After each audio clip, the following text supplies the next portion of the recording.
Çok sağ olsun Başbakanı Romanya'nın, çok sağ olsun Büyükelçi. Hani bugün de biz bulunuyoruz bu merkezde, Rumun merkezde. İsteriz söylemeye hani biz burada öğreniyoruz Rumun dili, yaparız türlü kültür, geçiririz kültür merapriyatiye.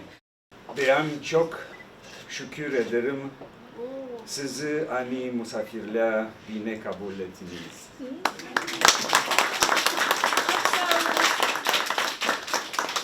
Romanya Tsarı'nın ailesi unutmaz. Hani bu yerde yaşayına gösterdiler inançlılığını Tsarın koronasına.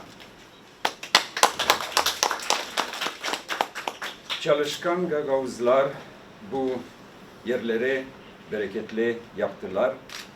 Patriot duygularını gösterdiler.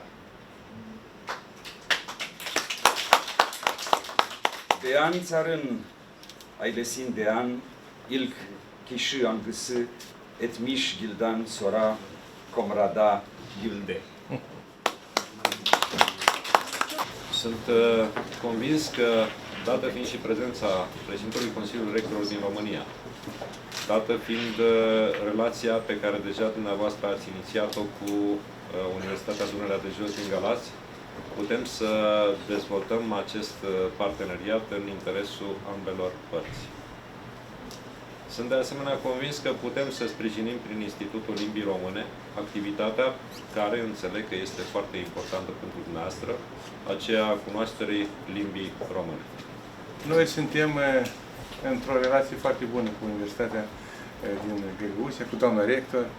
Eu vreau în fața dumneavoastră să-i mai mulțumesc o dată doamnei rector și senatului Universității care m-a învrednicit cu acest înalt titlu de doctor honoris causa a Universității și îmi pare foarte bine că Academia de Științe a Moldovei a reușit să deschidă un incubator, să deschidă un oficiu a oficiului european Euroaccess. În România și universitățile românești își doresc o deschidere și o colaborare cât mai strânsă între cele două țări. De asemenea, cred că este datoria noastră, a celor care formăm oameni, să ne gândim la cei mai tineri, pentru că văd în sală și studenți. Mă gândesc că este datoria noastră să-i formăm așa cum trebuie, pentru că de la ei noi așteptăm foarte mult. Balada Vioriță.